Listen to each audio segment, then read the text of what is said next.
সংবিধানের 123 অনুচ্ছেদ মোতাবেক সংসদ ভেঙে যাওয়ার পর 90 দিনের মধ্যে আপনার নির্বাচন দিবেন। সেই নির্বাচন 90 দিনের মধ্যে হয়েছে? হয় নাই তো। তারপরে যখন নির্বাচন বলা আছে, এরপরে যখন মন চায় তখন করবেন। এখন পর্যন্ত রাষ্ট্রপতি যখন জাতির উদ্দেশ্যে পার্লামেন্টে ভাষণ দিলেন, উনি কি একবারও ব্যাখ্যা দিচ্ছেন দীর্ঘ 17 মাস পরে আমরা নির্বাচন কেন করলাম, সংবিধানকে ভায়োলেট করে? এটার রিপ্লাইটা কি দিলেন? কোনো রিপ্লাই তো নাই। নির্বাচন কমিশন যখন তফসিল ঘোষণা করছেন তখন বলছিলেন আমি সংবিধানে এত অনুচ্ছেদ মোতাবেক ঘোষণা করছি, বলেন তো নাই। আপনার জেনে শুনে সংবিধানবিহীন নির্বাচন করেছেন, সংবিধানের বাইরে থেকে নির্বাচন করেছেন। আপনি এখন সংবিধানের দোহাই দিচ্ছেন কি কারণে? সংবিধানে তো এখনো আছে 4-এর ক মোতাবেক সর্বত্র বঙ্গবন্ধুর ছবি ঝুলতে হবে, জাতির জনক শেখ মুজিবুর রহমান সাহেবের। এখনো তো বঙ্গভবনে তার ছবি ওঠে না। তো রাষ্ট্রপতি কি করতেছেন? প্রত্যেকেই তো সংবিধান ভায়োলেট করতেছেন। আপনি সংবিধানের কোনটা মানেন কোনটা মানে না? আপনারা কোনোভাবেই সাংবিধানিক সরকার নন। আমি আবারও বলছি, সংবিধান যেভাবে আছে তাতে যদি নির্বাচন হয় তাহলে 8ই অগস্ট 2024-এ ওত নিছেন ইউনূস সরকার, 7ই নভেম্বর 2024-এর মধ্যে নির্বাচন হয়ে যাওয়ার কথা ছিল। অথচ বিএনপি প্রথম প্রস্তাব দেয় ডিসেম্বর 25-এর মধ্যে আমরা নির্বাচন চাই। আপনার খেয়াল আছে নিশ্চয়ই। ডিসেম্বর 2025-এর মধ্যে কোন সংবিধানে চেয়েছিলেন? কাজী সংবিধান বলে এই সংবিধানের দোহাই দিয়ে কিন্তু শেখ হাসিনা চলছিল 14 বছর। তবে বাংলাদেশে যদি কেউ বলে সাংবিধানিক সরকার কে, আমি এখন আপনাকে বলছি আমরা 3টা সরকার যদি পাশাপাশি নিয়ে আসি। ইউনূস সরকার, উনি কে ছিলেন? উনি ছিলেন, আপনারা সবাই জানেন, রাষ্ট্রপতির মতামতের ভিত্তিতে বসছেন। উনি ছিলেন একজন অনির্বাচিত, অসাংবিধানিক কিন্তু জনসমর্থিত সরকার। জনগণ তাকে বসাইছে। আর আজকের যে সরকার নির্বাচিত কিন্তু অসাংবিধানিক, কারণ সংবিধানের ভিতরে নাই, সংবিধান মোতাবেক আমরা আসেন নাই নির্বাচনে। যদি সাংবিধানিক সরকার বলেন right or wrong, absolutely Sheikh Hasina ছিল সাংবিধানিক সরকার। বলতে পারেন সংবিধানটা তার মতো, ইয়েস, তার মতো করে বানাই নিছে, যে সংবিধানটা এখন আছে তার মনের মতো করে বানাই নিছে, এবং সেই মোতাবেক উনি নির্বাচন অ্যাকচুয়াল উনি কিন্তু সংবিধানের বাইরে যান নাই। দ্য অনলি গভর্নমেন্ট সাংবিধানিক সরকার একমাত্র শেখ হাসিনা। আর ইউনূস সরকার ছিলেন, আবারও বলছি, অসাংবিধানিক, অনির্বাচিত কিন্তু জনসমর্থিত। এই সরকার, বর্তমান সরকার নির্বাচিত কিন্তু অসাংবিধানিক। কারণ সংবিধান মোতাবেক আমাকে দেখাইতে পারে যদি কেউ যে 2026 সালের ফেব্রুয়ারিতে নির্বাচন এর গাইডলাইন ওই সংবিধান মোতাবেক হয়। এইভাবে উনি বলছিলেন 12ই ফেব্রুয়ারি নির্বাচন, একদিন আগেও নয় একদিন পরেও নয়, ঠিক তাই হয়েছে। এইবার আসেন রাষ্ট্রপতি নিয়ে কথা বলছেন। রাষ্ট্রপতিকে আপনি সরাচ্ছেন না কেন? জুলাই চেতনা নাকি অন্য কোথাও আপনাদের প্রবলেম আছে? আমার কাছে তো মনে হচ্ছে পাওয়ার শেয়ারিং হয়েছে। পাওয়ার শেয়ারিং মানে আওয়ামী লীগ যাতে নাখোশ না হয়, আওয়ামী লীগের রাখছেন। আওয়ামী লীগের বিরাট শক্তি, রাষ্ট্রপতি আছে। প্রশাসন আওয়ামী লীগের, গল্প যে যতই করুক প্রশাসন আওয়ামী লীগের। কোথায় প্রশাসন আওয়ামী লীগের? সব প্রশাসন আওয়ামী লীগের। আওয়ামী লীগের সময় নিয়োগ দর্শক আপনি বললে হবে না। পরবর্তীতে সেগুলো পরিবর্তন হয়েছে। কোথায় পরিবর্তন? লোকগুলো তো আছে। লোকগুলো কি 4 তলাটা 5 তলায়, 5 তলাটা 12 তলায়, 12 তলাটা 19 তলায়, তো কিছে? প্রশাসন তো তাদের এবং রাষ্ট্রপতি তাদের।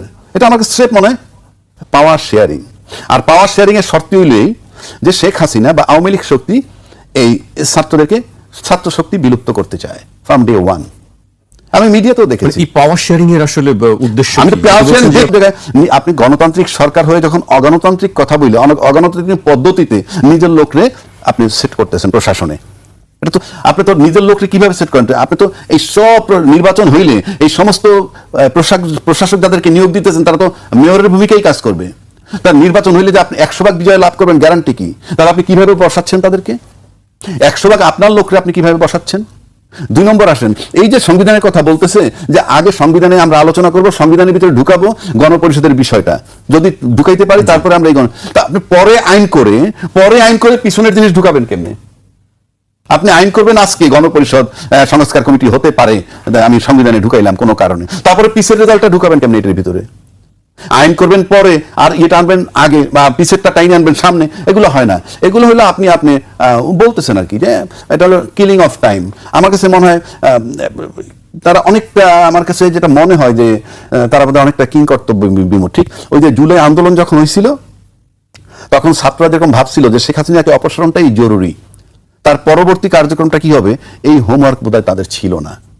একইভাবে আমার কাছে মনে হয় যে বিএনপিও যে নির্বাচনটা নিয়ে কথাবার্তা বলছে দীর্ঘদিন, শুধু একটাই স্বপ্ন ছিল, খালি নির্বাচন, কিন্তু নির্বাচনে টেক ওভার করার পর কিভাবে পরিস্থিতি টেকেল করবে আমার কাছে এই হোমওয়ার্কটা ছিল না। কেননা তারা সন্ধিয়ান ছিল ইউনূস সরকার নির্বাচন দেয় কি দেয় না, তাই নির্বাচন নিয়ে টেনশনে ছিল, নির্বাচন হওয়াটাই জরুরি।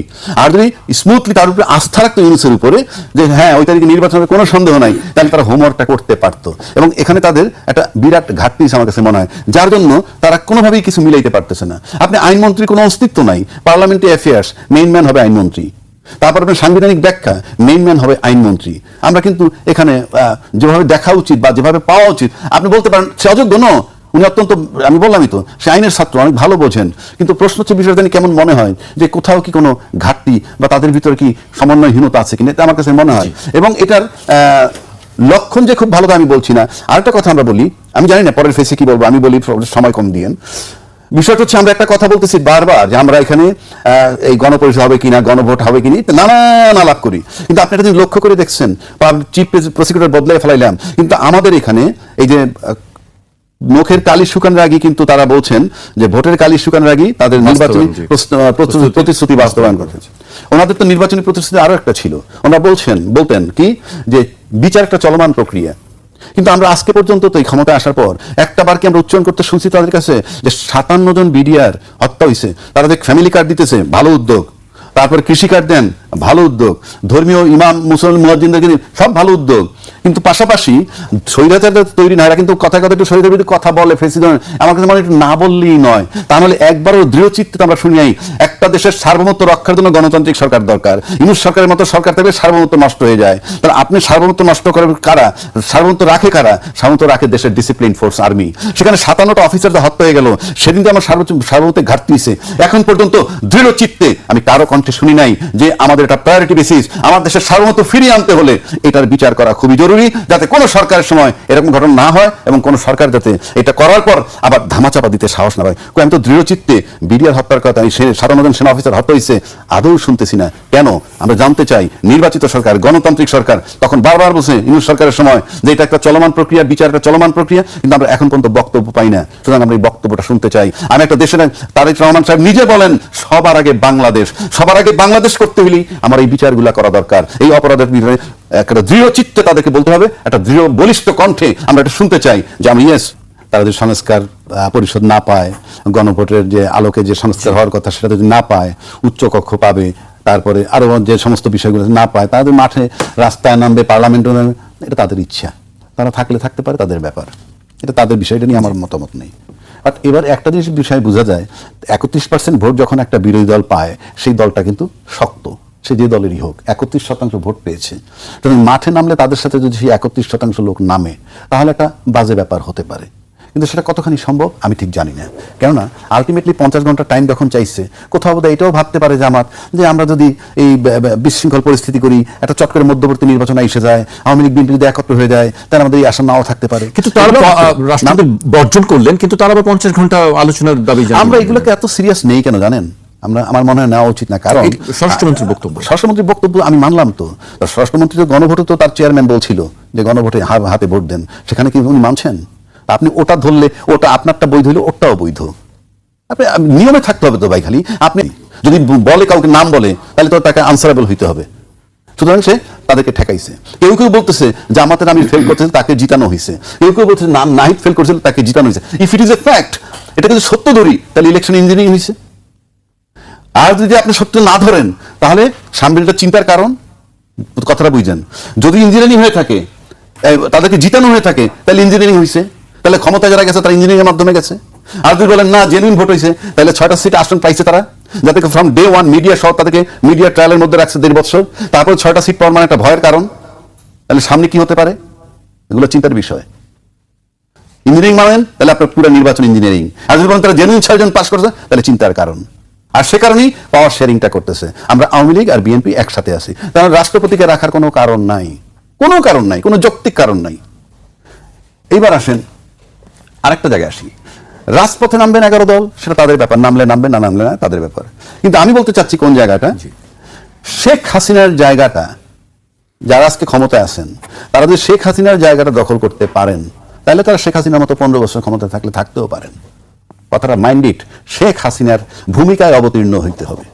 শেখ হাসিনা 16 বছর পাওয়ারে ছিল, তার একটা ভূমিকা ছিল, যেই গুণাগুণ, যেই ভূমিকা, যেই বৈশিষ্ট্যগুলা সে পালন করছে, তার ভিতরে কিন্তু আবার আয়না ঘর আসছিল, অনেক কিছু আসছিল। তার তো ক্ষমতায় থাকার প্রক্রিয়ার মধ্যে সব ছিল। সুতরাং শেখ হাসিনার মতো যদি ভূমিকায় কেউ থাকতে পারে, তাহলে এই সরকার জনগণের উপরে টর্চার করবে, করে ক্ষমতায় থাকতে পারবেন শেখ হাসিনার মতো জায়গায় থাকতে মানে ভূমিকায় থাকতে পারলে। আর শেখ হাসিনার ভূমিকায় না থাকতে পারেন তাইলে পরে 15 বছর ক্ষমতায় থাকা তো দূরের কথা, 5 বছর থাকবেন কিনা সন্দেহ আছে। আর 3 নম্বর হইলো এদের লক্ষণটা দেখে বলে আমি আবারও বলছি তারা পাওয়ার শেয়ারিং করতেছে, কারণ তারা জানে প্রশাসন আওয়ামী লীগের। সুতরাং